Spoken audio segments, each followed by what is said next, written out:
आखिर कौन है बुआ? हमारे बाप के पास जो दौलत है, हमारे दादा की दी हुई उस दौलत में से अपने हिस्से को माफ करने वाली हस्ती का नाम है बुआ। इसी रिश्ते को इतनी बदनामी क्यों? बुआ ऐसी, बुआ वैसी। मैं ही नहीं कहता कि सारी बुआएं अच्छी होती हैं, बहुत सारी बुआएं ऐसी होती हैं जिनके होने की वजह से, जिनकी वजह से घरों में कलेश होते हैं। तो क्या सारे रिश्ते परफेक्ट होते हैं? कुछ माएँ भी तो ऐसी होती हैं ना जो अपनी औलाद को मार देती हैं, न्यूज में पढ़ते हो गया आप। कुछ बाप भी ऐसे होते हैं जो अपनी औलाद के साथ इंसाफ नहीं करते। फिर इस रिश्ते के साथ इतनी नाइंसाफी क्यों?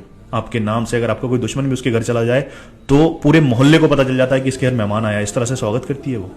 आपके घर वो आए तो पता ही नहीं चलता कब आई कब चली गई। आपकी बीवी की बहन आती है तो उसका अच्छा स्वागत होता है, उसको गैरों के जैसे बर्ताव किया जाता है, जबकि उसका हक बनता है घर पे।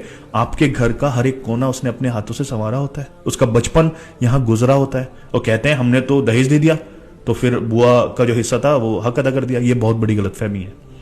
उसकी शादी में अगर खर्च होता है तो आपकी शादी में भी तो खर्च हुआ है ना, तो फिर आपने उसका हिस्सा कैसे दे दिया? उसका हक बनता है, या तो आप उसको दोगे या फिर वो माफ करेगी, वरना ऊपर जाके आपको देना पड़ेगा। एक भाई की कामयाबी बहन के पूरे गांव को पता होती है क्योंकि वो दिल से खुश होती है। एक बहन की दुआ भाई के लिए कभी रद्द नहीं होती।